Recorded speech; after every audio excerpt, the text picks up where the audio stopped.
வணக்கங்க. நம்ம இன்னைக்கு உடம்பேட்டையில் இருக்க ராகம் பேலட்டுக்கு தான் வந்திருக்கோம். இங்கே இவங்ககிட்ட பிரெட் ஐட்டம்ஸ்லேருந்து சிப்ஸ் ஐட்டம்ஸ் எல்லாமே இவங்களே ஓன் கிச்சனில் மேக் பண்ணிருக்காங்க. அது இல்லாமல் இவங்ககிட்ட ஏகப்பட்ட ஐஸ்கிரீம் ஐட்டம்ஸும் இருக்குது. கூடயே பப்ஸ் ஐட்டம்ஸ்லேயும் எல்லா வகையிலையும் இருக்குங்க. இவங்க ஃபேமஸ் ஆனதே ஏதோ இந்த கேக் ஐட்டம்ஸுக்கு தான்.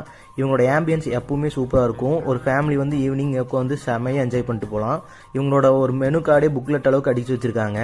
நாங்கள் இப்போ 3 பேர் சேர்ந்து இங்கே எதுக்கு வந்திருக்கோம்னா, இங்கே அடிக்கடி நாங்கள் வந்து சாப்பிட்ற ஒரு ஐட்டத்தை உங்களுக்கு காமிக்கத்தான். இதோ இந்த சிக்கன் கட்லெட் தான்.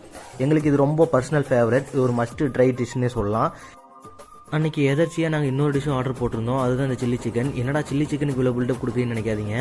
ஏன்னா இந்த சில்லி சிக்கன் எனக்கு ரொம்ப பர்சனல் ஃபேவரட் ஆயிடுச்சுங்க. நோ ஆடட் கலர்ஸ், அதுதான் என்னோட ஃபர்ஸ்ட் பாயிண்டாக தோணுச்சு இதில். அது மட்டும் இல்லாமல் ரொம்ப ஜூஸியாக டெண்டரியாக இருந்துச்சு. இது ரொம்ப நெஞ்செறிகிற அளவுக்கு காரமும் போடாமல் ரொம்ப சூப்பராக செஞ்சுருந்தாங்க. ஒரு டைம் போனீங்கன்னா ட்ரை பண்ணி பாருங்கள் உடுமலை மக்களே. தேங்க்யூ.